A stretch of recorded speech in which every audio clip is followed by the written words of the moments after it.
Good afternoon, and thank you for joining us for this webinar, Navigating Productive Conversations Without Confrontation, brought to you by the News Literacy Project and in collaboration with the National Institute for Civil Discourse and the League of Women Voters. Before we get started, I'd like to ask each of you to complete our brief pre-poll as we introduce the presenters for today's program. Also, a few housekeeping notes. My colleagues from NLP will be helping moderate the chat, but due to the number of people registered for this webinar, we have decided to disable the chat feature. However, you will be able to drop any questions that you have in the Q&A feature of the webinar. And because of the amount of material that we cover today, we won't be able to get to questions until the last section of the program, the Q&A session. And so to start off, my name is DeMario Phipps-Smith. I am the Senior Manager of Community Learning at the NLP, and I'll be your first presenter today.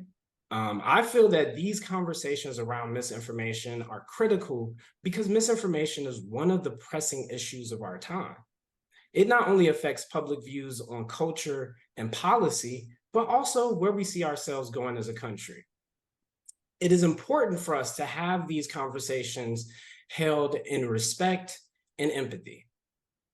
Joining us today are two esteemed colleagues that we are extremely excited to have join this program.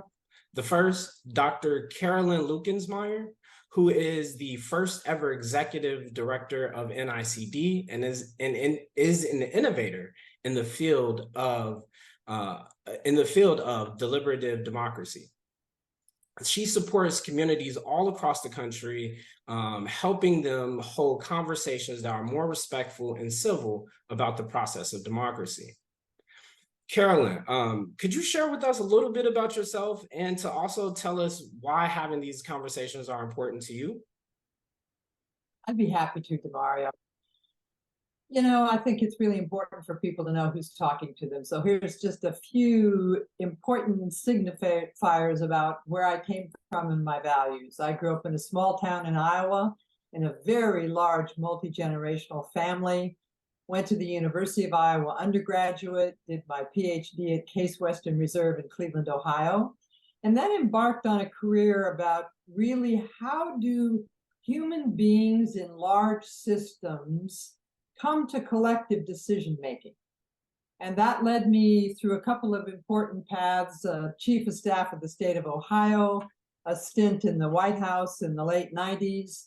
And then in 1995, I founded an organization called America Speaks to really give people voice in big policy decisions. And then, DeMario, as you said, I was the first executive director of the National Institute for Civil Discourse.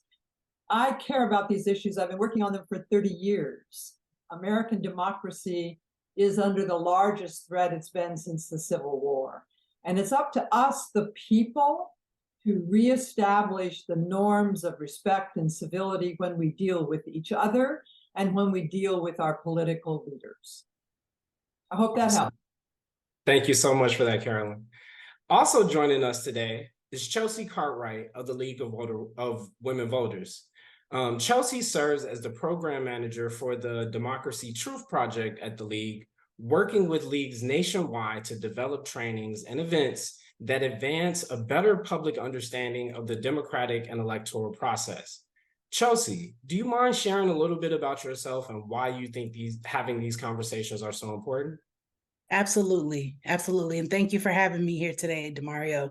It's great to be here having this very, very important conversation. I work at the League of Women Voters on the Democracy Truth Project that hopes to strengthen and restore trust in our democracy. Now more than ever, as both my colleagues stated, is the time to lean into our democracy, to have these conversations that might be challenging and underscoring the importance of building a narrative that pushes back and confronts mis and disinformation. I think it's so important that we have these conversations to empower and to educate, because as we go along to have these conversations and get more and more comfortable having these conversations, it'll be easier for us to encourage others to do the same. So understanding that participatory democracy is a foundation of our democracy, and leaning into having these conversations to move things forward and to restore our democracy from where it is, and breathe new life into it, is why these conversations are so important. And I'll kick it back to you, DeMario. Awesome. Thank you both so much for joining us and for sharing that bit about yourselves. Again, another note before we start, today's session will be recorded and there will be an email sent out after this presentation with more resources and the recording of this presentation. So let's jump into it.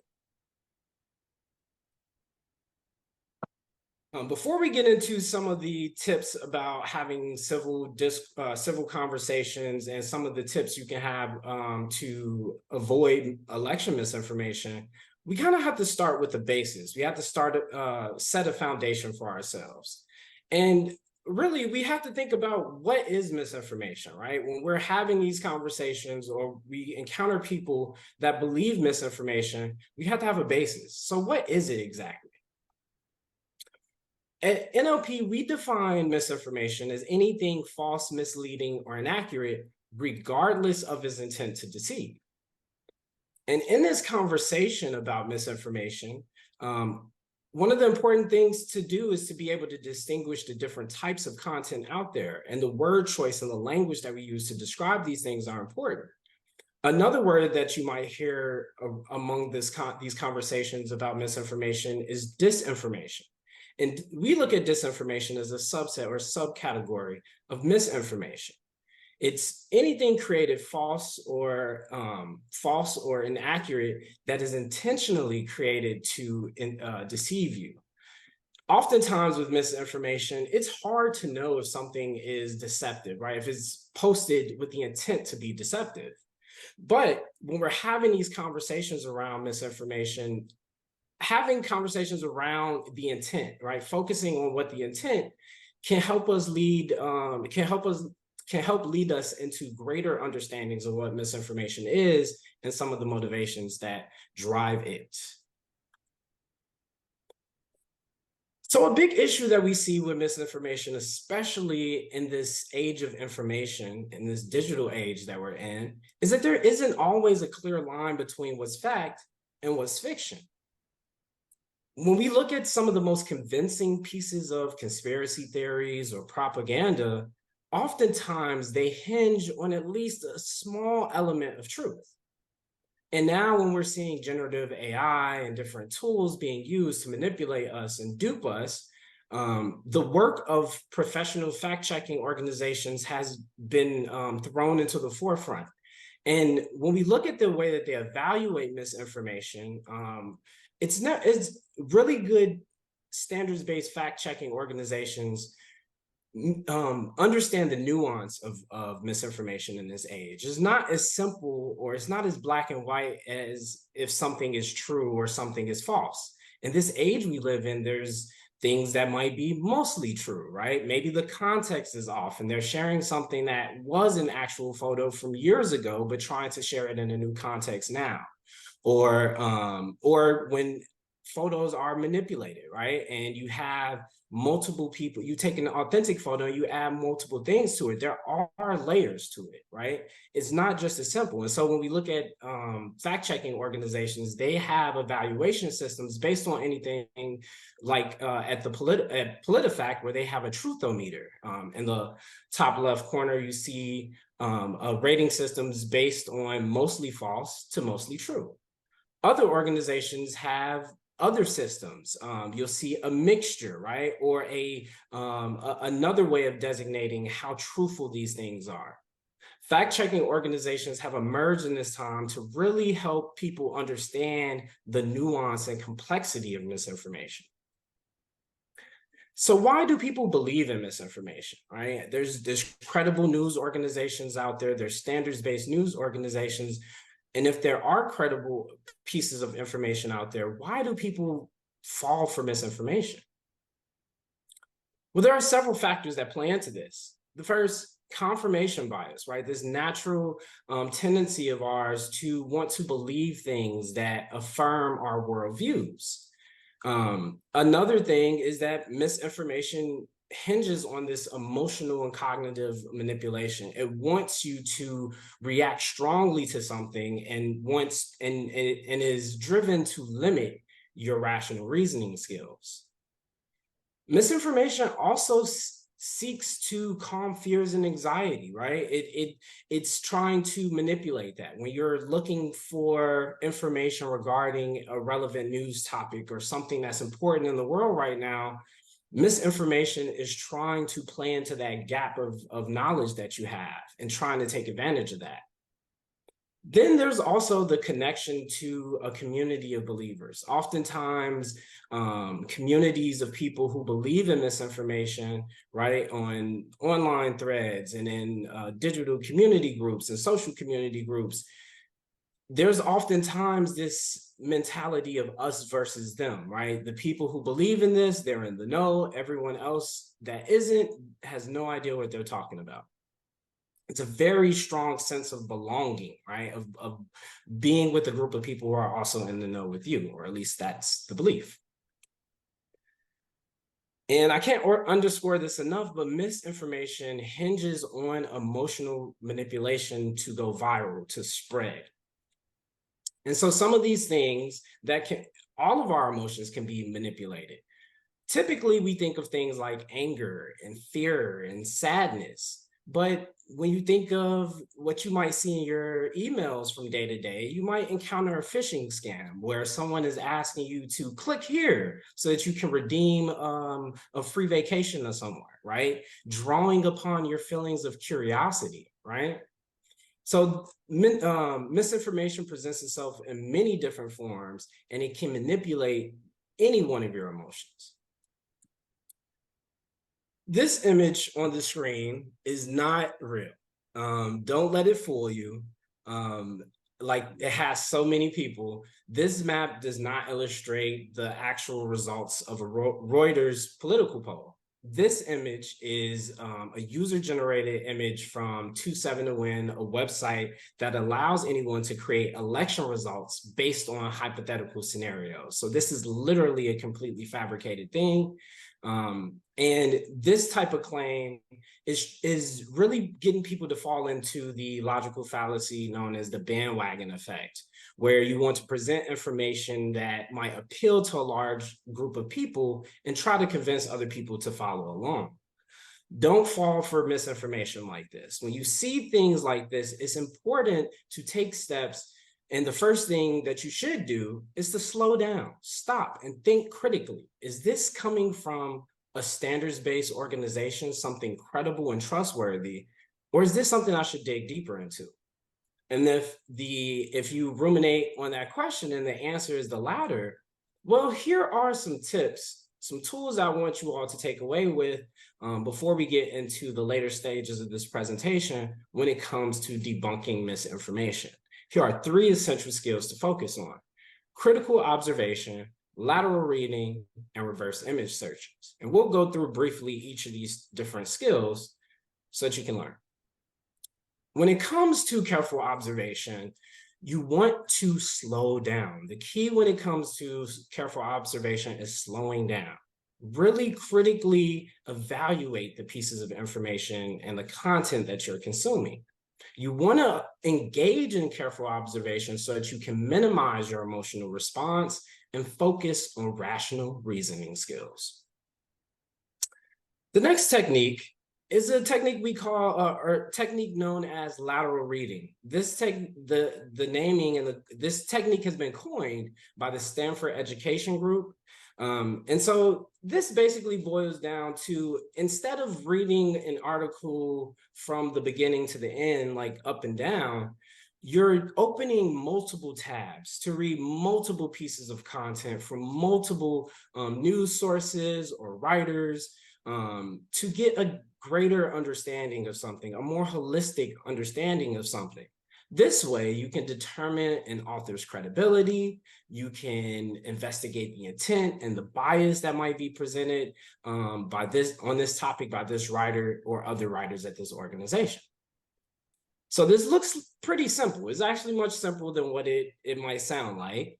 So say, for instance, you're scrolling on social media or on the web, and you happen upon an article that says GMO mosquitoes are now secretly vaccinating people without their consent. You, being a conscious news consumer, would question this, right? This doesn't come from a credible news site. This isn't some place that you're familiar with, most likely. So you, being a conscious news consumer, you might question this, right? Like, what's the truth? What's the veracity of this? So in order to test this, you might try to use lateral reading. So it's simple. You'll follow these steps. You would Google the organization that published this, which is Natural News. And upon getting your results back from Google, you'll find a number of things. And one of the things that you'll see is a description of the site. And on Google search engine, they describe Natural News as a far-right anti-vaccine conspiracy theory and fake news website. Okay, well, that's one description. But as you go down further into your search, you might find other things that would let you know more about the credibility of this organization. And these might present themselves in articles by other media organizations. For instance, you might find this article by Vox, who wrote that Facebook war against one of the internet's worst conspiracy sites, aka Natural News, is a big thing, right? This is a growing thing. So clearly, Facebook is making efforts to combat the work of sites like Natural News. So when you compile all these pieces of information, when you compile all this info, you could come up to the understanding that this is a conspiracy site. This is something that's not credible. This is propaganda. Another tool to use is reverse image searching. This is a very simple way of fact checking. It's one of the core principles in fact checking, and anyone can do this. So simply, you would save a screenshot of the photo. You might see a post like the one on the right about Ukraine army cats being trained to detect Russian laser dots. And this photo supposedly is of a cat named Michael, who is like a renowned war hero. But if you're questioning this, what you would do is you would screenshot this photo. You would literally crop out the words, save the photo, go to images.google.com and upload or drag the photo into it. And what will pop up is anything related on the internet that will relate to this image. So the original place that it came from would likely pop up. If this image is going viral enough, there would likely be multiple fact checks from organizations like Snopes or PolitiFact or Reuters. Someone might fact check this, and also, which will be a clue that this isn't real. This is a piece of misinformation that's going viral on the internet. So when you're looking at reverse image searches and you see fact checks from other organizations or from news organizations, that is a sign that this is a piece of misinformation.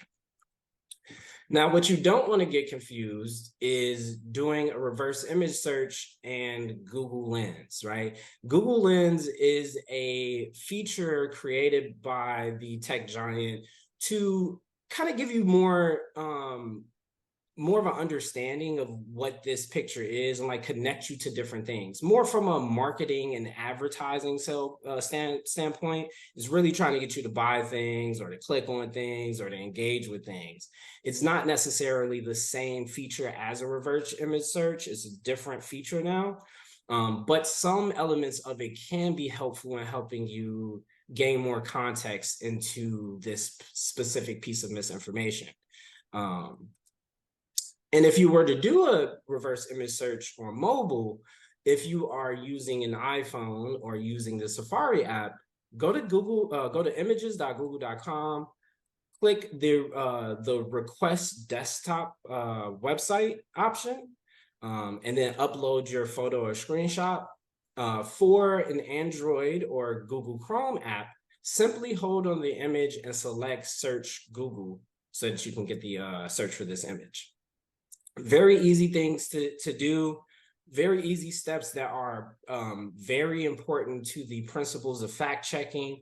If you would like to know more about these tips and techniques, I encourage you to check out our website, newslit.org, where you can learn more about these skills, news literacy skills, and get free resources, which are free for everybody, to learn more about these skills.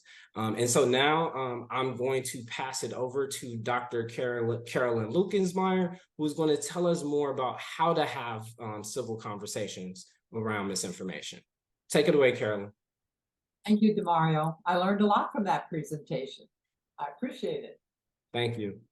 Before we started, you all responded to a poll question about how confident you are when you're talking with family and friends about misinformation. And interestingly enough, we're almost a perfect bell curve. About 30% of us are very confident or mostly confident that we can do that. And 29% of us are only a little confident or not confident at all. And the biggest middle part of the bell, about 40% of us are somewhat confident. This is not surprising data. And in some audiences, the numbers would be even more, much more dramatic in terms of lacking confidence at all. So hopefully our time with you today can shift that sense of confidence a little bit and mainly give you some tips, some ideas of how to hold productive conversations without ending in confrontation. I'm going to try to do 4 things with you in the brief time that I have with you. And I'll just give you the headlines right now, just a minute or two on where are we now in the country on these issues? And what does that mean for our democracy? And equally important, what does it mean for our relationships? I want to spend the major part of my time with you on tips for how to engage differences productively. And then I will emphasize, I think, several times the importance of engaging with your own sphere of influence on these issues. You know, DeMario asked me to say something about why I think it's so important to do this. In our lifetimes, there's never been a time when the fundamental safety net for where our democracy isn't coming from leaders, isn't coming from institutions. It has to come from us, we the people. So this conversation about what are the issues and what can we do about them is more important than it has been at any time in the 30 years I've been working on these issues.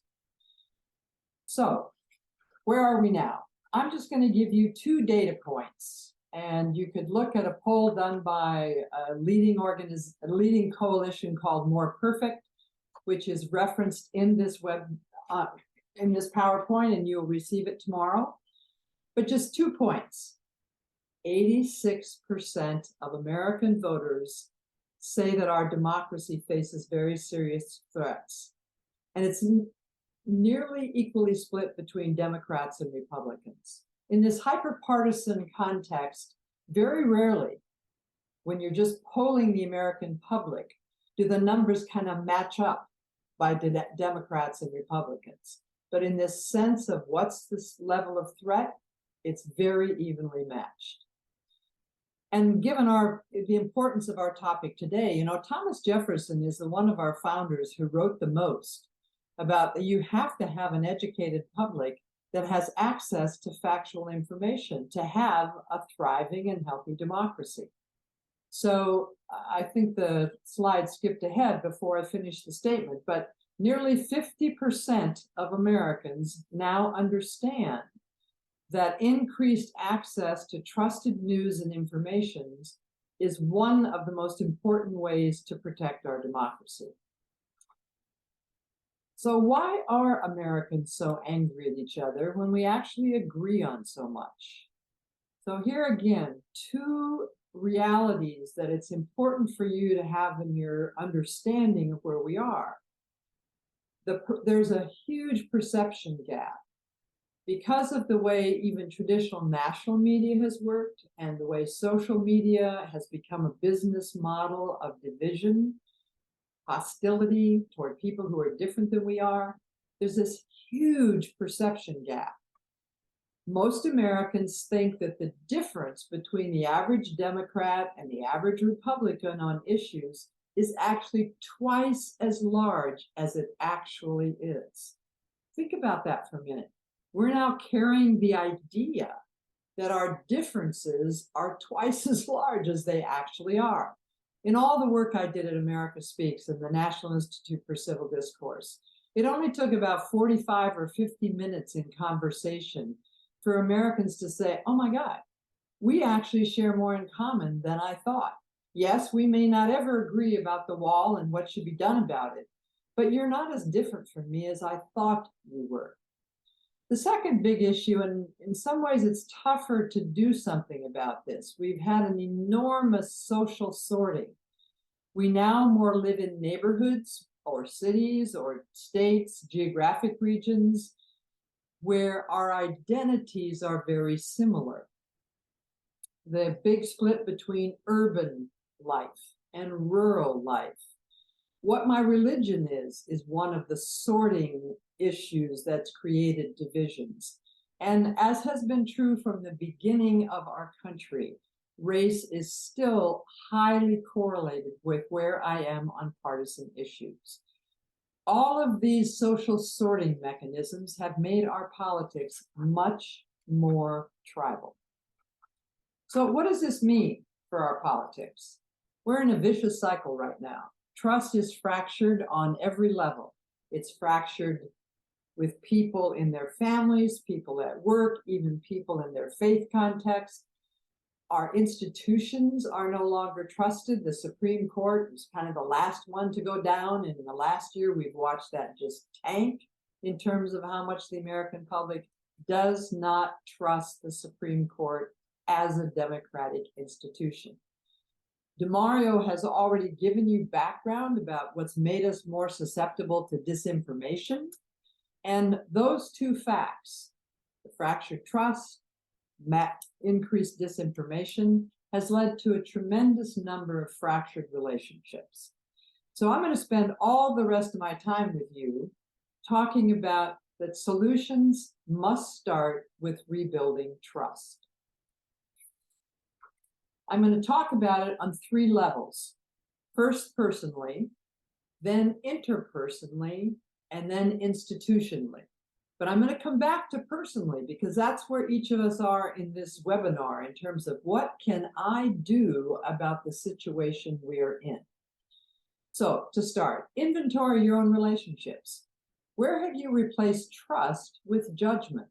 Someone you used to trust, but now you've made a judgment about them so that you don't trust them anymore.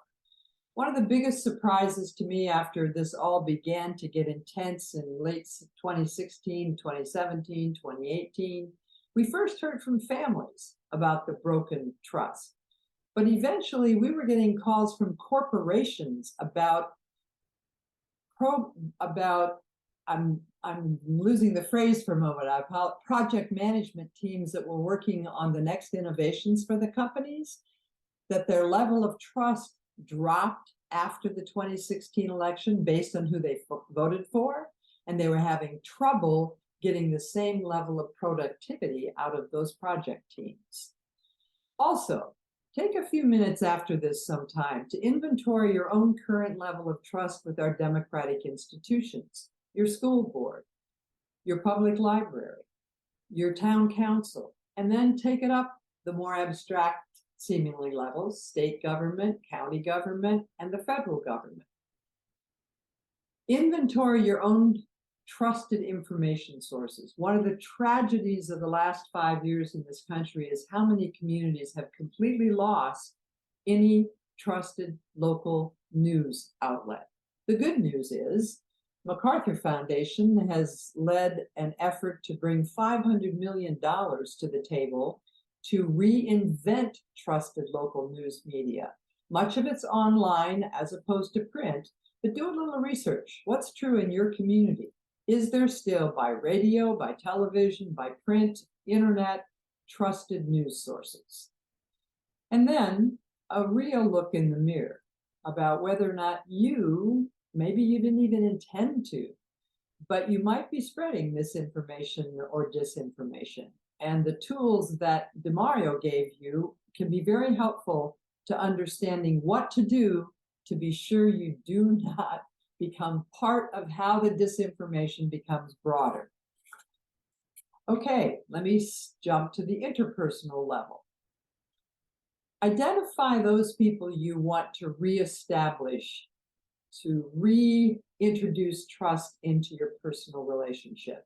Really think about, who are people that my relationship is more important than this judgment about their politics? And then, that might be at work around the water cooler. So what are the next steps that you can do to re-engage with that person to get back into a mutual trust area? Not a mutual agreement on everything area, but a mutual trust area that I'm living the best life I can based on my life experience, and so are you. And I really still want a relationship with you.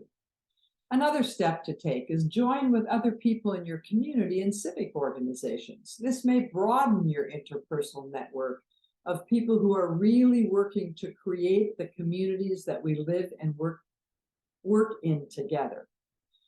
Also, take a consideration of joining an organization that is working to build trust across the divides. There's now a coalition project called Listen First that you can easily find on the web, or we'll put it into the chat, that has more than 400 organizations nationally that are doing nothing but working on building trust again across the divides. Let me speak for a bit institutionally, and then I'm going to come back to giving more tips about the personal, interpersonal.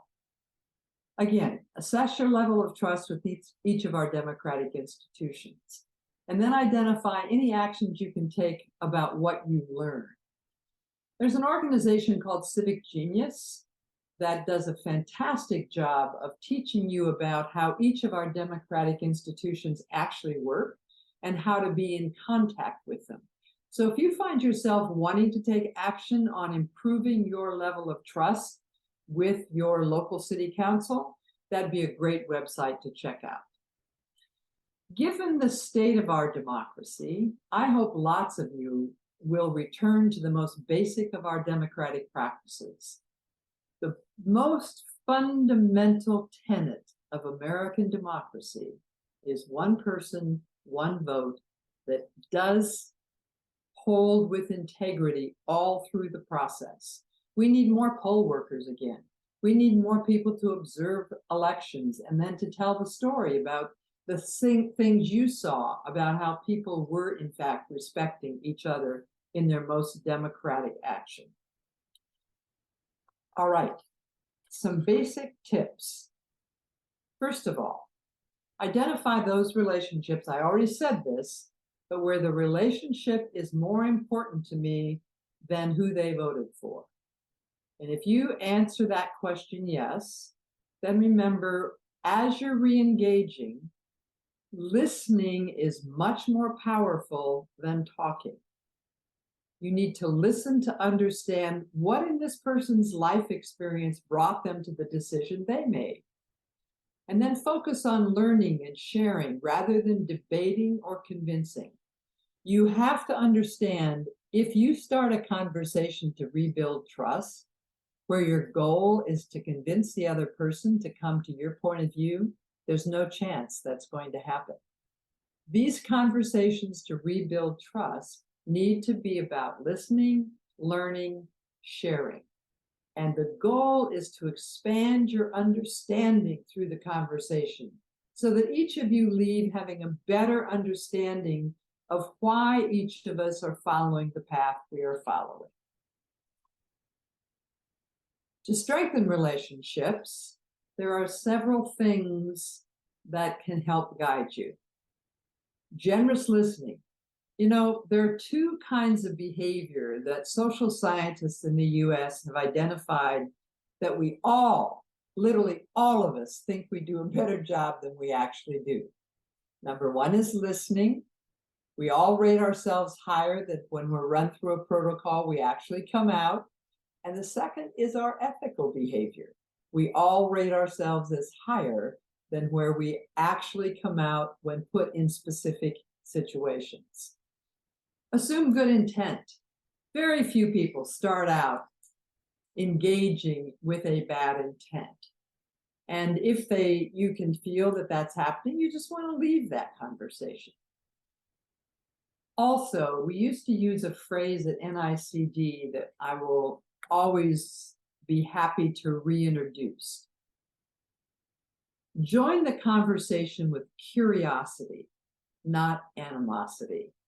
What are you curious about this person?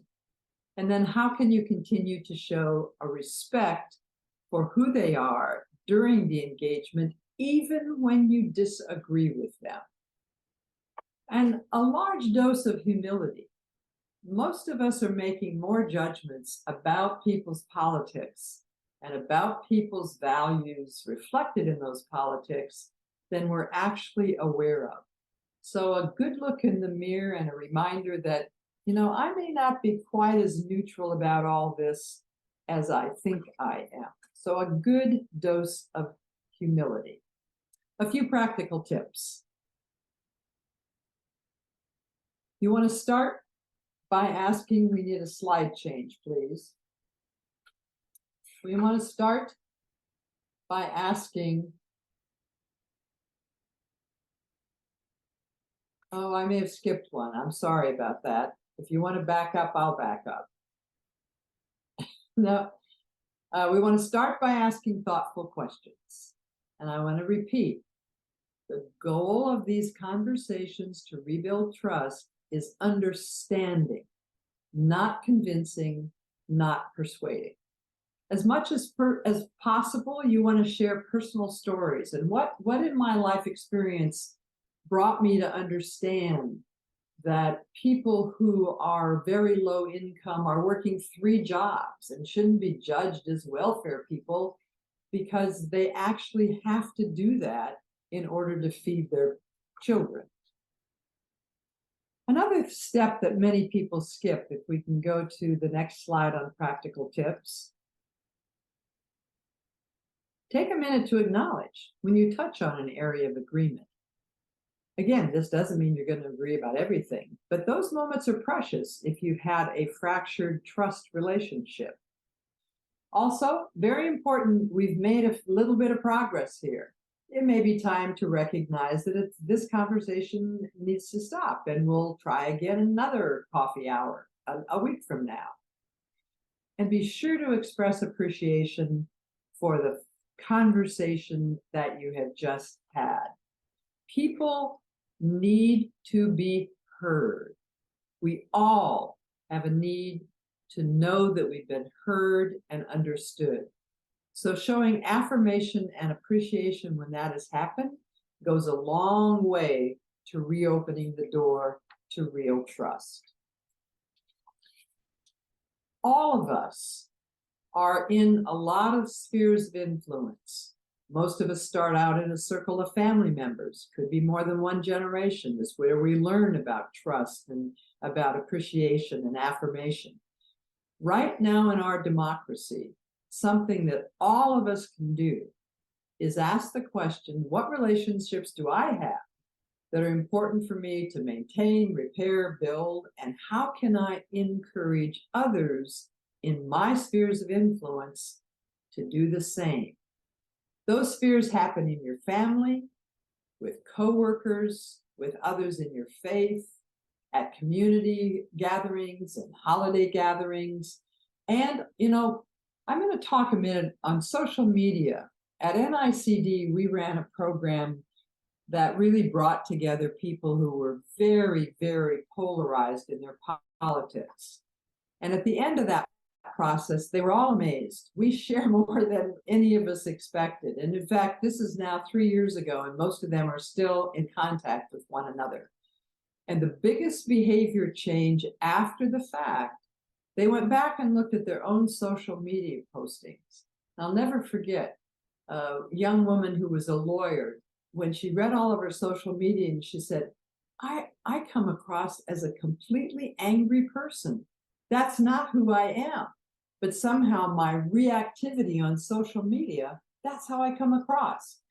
And to a person, literally 100% of the people who went through this program reduced the amount of time that they were spending on social media.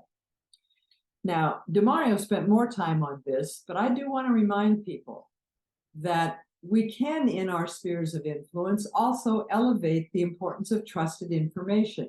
Again, find out if there's a trusted local media in your own area. And if there is, then remind people to use that, whether it's a radio host, whether it's a television program, print media, or the internet, and begin to influence people to know that they need facts before they enter these kinds of discussions. Two things that I want to remind us of that are very important, even in this very difficult time. No matter who's looking at this along the partisan spectrum, whether it's done by a conservative think tank, a liberal think tank, a liberal university, a conservative university, it is core to the American democratic process to disagree. Adam Kopnick, which this is in the actual chat, also wrote a fabulous piece in a recent New Yorker about too much of our attempt to rebuild trust tries to push people to always come to agreement. No, it's to have enough trust in each other that we hold it even when we disagree. It's also true, both conservatives and liberals acknowledge that our country has never lived up to its real aspirations or ideals. And equally true, we still share a commitment to perfecting the promise of America wherever we are on that ideological spectrum, maybe leaving out some of the very extreme behavior that we're seeing right now at both ends of the spectrum. I also meant to say it earlier when I was giving some tips about generous listening and acknowledgement. David Broder in New York Times on Sunday had a very detailed and long piece about what he's seen about how it is possible to rebuild trust in these circles of influence. And I highly recommend that to you. Thank you very much for your time. I really now want to turn it over immediately to Chelsey, Chelsey Cartwright, the program manager from the Democracy Truth Process at the League of Women Voters. Thank you, Carolyn. All righty. So now I'd love to talk about how we can put all of this into action and use some practical tips stemming from what Carolyn and DeMario have laid out to combat mis and disinformation in our everyday lives. As we mentioned, we're all susceptible to mis and disinformation. So really just using the SIFT method to stop what we're doing, investigate the source, find better coverage, trace the claims, quotes, and media back to their original context, to dig deeper and to get a better understanding of how to critically think about this information. And in addition, cultivating meaningful dialogue among our spheres of influence. So understanding that having those conversations, peeling the layers back on if things seem a little awry, having a conversation about it, slowing down and tracing back to the source of claims.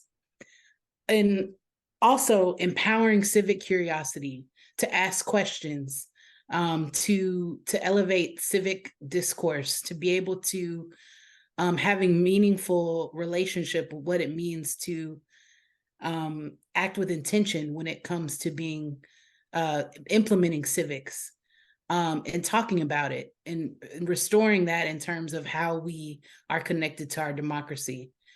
And of course, the more we're aware of mis and disinformation, the better prepared we are to call it out and to share with others how to do so. It creates a ripple effect to be able to combat mis and disinformation in all its forms. And so, in essence, of course, addressing mis and disinformation doesn't happen in a vacuum, but it happens after being exposed to mis and disinformation and understanding how best to take action against it. So, in an effort to neutralize disinformation, we should hold up narratives that encourage folks to use their power and agency to push back. We know that many forms of mis and disinformation are micro-targeted toward communities of color and underrepresented communities. So understanding the nuance and the targets behind mis and disinformation. We should pay close attention to over-exaggerated language or any type of sensationalism that tries to get a rise out of us. And again, act with intention and be on alert to flag suspicious content on social media platforms. And quickly about the flagging suspicious content, just be aware that many social media platforms are not monitoring mis and disinfo as heavily as they once were. So it's incumbent upon us as consumers of social media to flag that content when we come across it. So now I just want to pivot and talk a little bit about the do's and don'ts of misinformation. As I mentioned before, pause and reflect before crafting response, using that time to really think through and not be reactionary, but to reflect and think about a way to meet the moment in a reasonable way. And understanding that when pushing back on mis and disinfo, verifying information that's fact-centered before you share it, to ensure that the message is accurate, actionable, and aspirational. And it's grounded in fact and truth.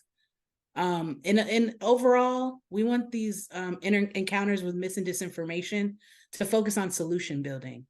There's enough of the confusion and the chaos by way of misinformation being what it is.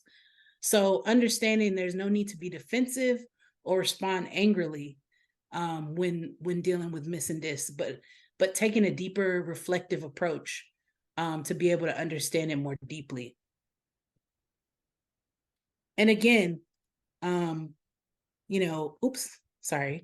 back to this slide, read beyond the headline and the do's and don'ts. The headline doesn't summarize the totality of the article. So read beyond the headline, sift through the article and know where the facts are, and question if there are a lack of facts in the article. But conduct a fact check. Understand that you'll have to be able to verify those facts when sifting through the information. And really key here, research the source. Consider who's putting out the information. Be well informed about what it is you're consuming, and a step further, consider the source's source. Think about who's behind putting out this information. Is there a particular angle that might be part of the information source? And moreover, seek balance in the point of views you're consuming, making sure there's a balanced approach and it's not just one-sided. And so as we talk about protecting ourselves from disinformation, it's key to follow a diverse range of news sources and perspectives. Don't limit yourself to a small number of like-minded sources, because often bad actors of mis and disinformation play on to echo chambers and creating rabbit holes for us to fall down. So seek out a well-balanced viewpoint and be sure to read broadly. Take in information over the course of you consuming your info diet. Keep keep your guard up when consuming your news. But not everything you encounter is accurate, but have a sensibility about what it is you're consuming and stay alert on how to critically analyze for truth and accuracy. And also promote timely, accurate, and civil discourse, as I mentioned before. We want to have conversations that spur civic engagement and that spur an understanding of how best to push back on mis and disinformation. And we're in election season now across the country, and so staying active during election season when it comes to pushing back on mis and disinformation is really important. Continuing off of what Carolyn mentioned earlier, volunteer as a poll worker or a poll observer. There have been drastic declines of poll workers and poll observers across the country, along with declines of local election officials. So everyone has a role to play when it comes to staying active during elections. Keep the lines of communication open with your local election officials. Take meetings with them, ask them questions, build a rapport with them to be able to know that you feel confident about the processes and procedures surrounding local elections. And then promote civic education, share this information with others, stay connected on updates at your local Board of Elections, and host or attend candidate forums or debates. Really, any way you can promote election information that's accurate and shares the overall understanding of how elections are laid out and how best to plug into the local election infrastructure, be able to share that information and build upon that.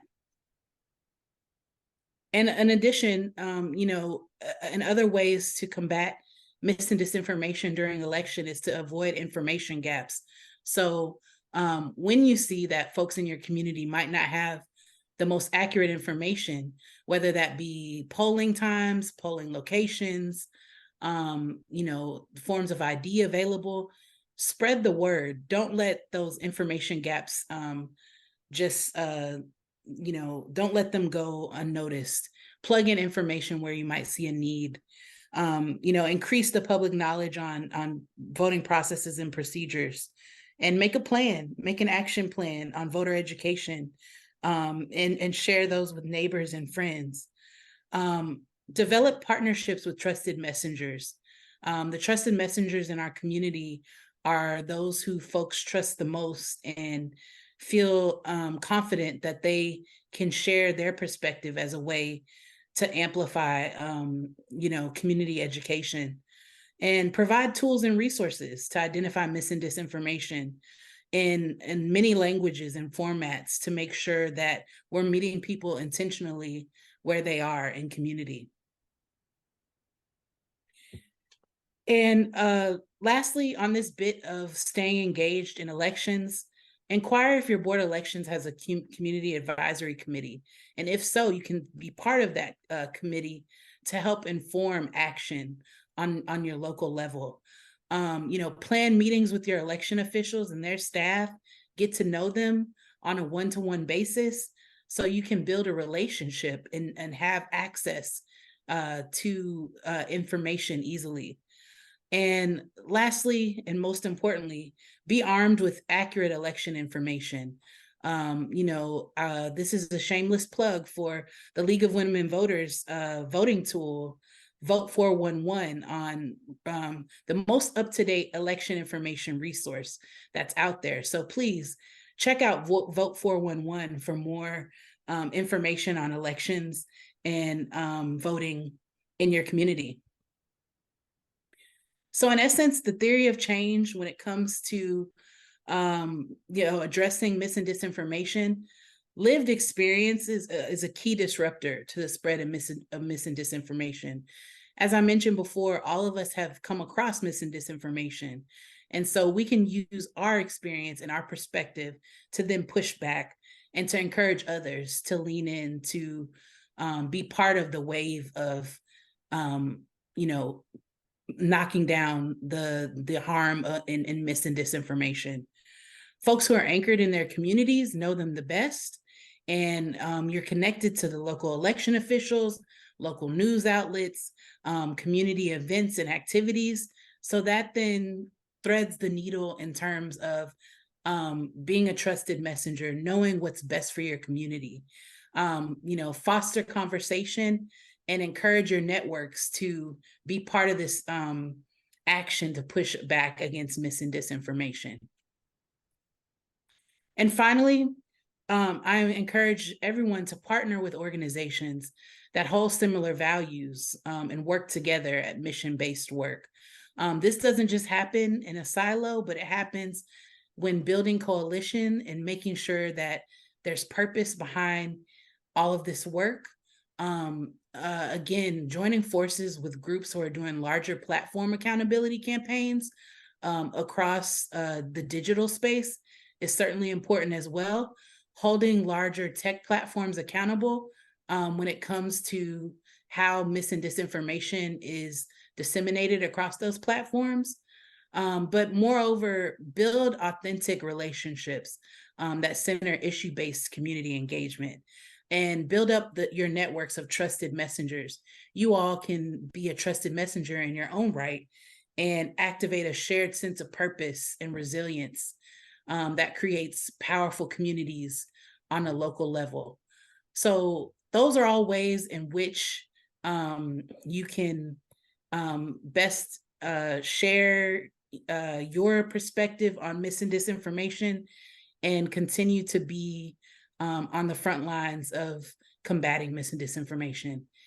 And now I'd like to remind you all that there's a poll that we'd like for you to complete at the end of this, our presentation. So please take a few moments to complete that poll. Thank you so much, Chelsey and Carolyn. That was amazing, amazing discussion. Thank you so much for so many great and helpful tools and tips. Before we get into the Q&A session, we got a couple minutes left. Chelsey and Carolyn, if you all could stick around for just a couple of questions, that would be awesome. We may not get to all the great questions that you all have asked in the Q&A feature, but if you would like to, if there's something that's burning and we don't get a chance to answer it, you can reach me at dphipps.smith@newslit.org, and I'll follow up as soon as I can. So in the sake of time, let's jump right into the Q&A. This first one is for Carolyn.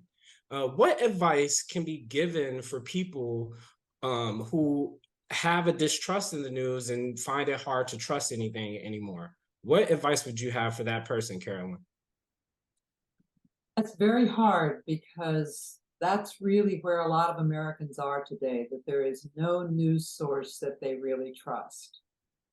And I think it's easier in smaller population communities, but what we have found successful is asking someone like that, who in their community that is a leader, might be the Chamber of Commerce, might be their public librarian, who do they actually have some trust in already? And then see if you can't arrange for there to be a conversation in which that librarian tells that person what news media she trusts. So the principle is try to help them identify a public figure that is approachable, that they do trust, and then help them find out what news source that person relies on. Doesn't always work, but it's worth trying. Thank you, Carolyn. Great answer. And so the next question is for Chelsey. What advice would you give to high schoolers who will be voting for the first time in the next couple of years? That's a great question. I think high schoolers should definitely get involved in volunteering with local organizations that promote voter education, and understanding how they can play a role in shifting and shaping our democracy. Shameless plug, the League of Women Voters has chapters across the country, and there are a lot of youth engagement opportunities for high school students to be involved. So I would recommend checking out your local league to see if there's a role for you to play when it comes to getting involved and learning that, signing up to registering to vote is just the first step, but understanding that there's a menu of options to be able to get involved and stay involved. Mario, could I comment on something? Absolutely. I happened to see in the chat that someone mentioned that I mentioned the Chamber of Commerce, and they wrote back saying, well, why would I do that? They're business and conservative oriented. Yes, that has been traditionally the perspective of the Chamber of Commerce, but it's really important for everybody in this webinar to know that under this current real threat in democracy, the National Chamber of Commerce Foundation here in Washington is investing serious resources, ensuring that local chambers across the country are being a positive force in the community for democratic norms and for support for protecting our democracy. So it's a time we're not all acting like we've always acted before in this moment in time. So you need to check out. You might be surprised. Awesome. Thank you so much. As always, Chelsey and Carolyn, you all are a treasure trove of information. This was an awesome discussion. I thank you both so much for your time. We look forward to the next discussion next month.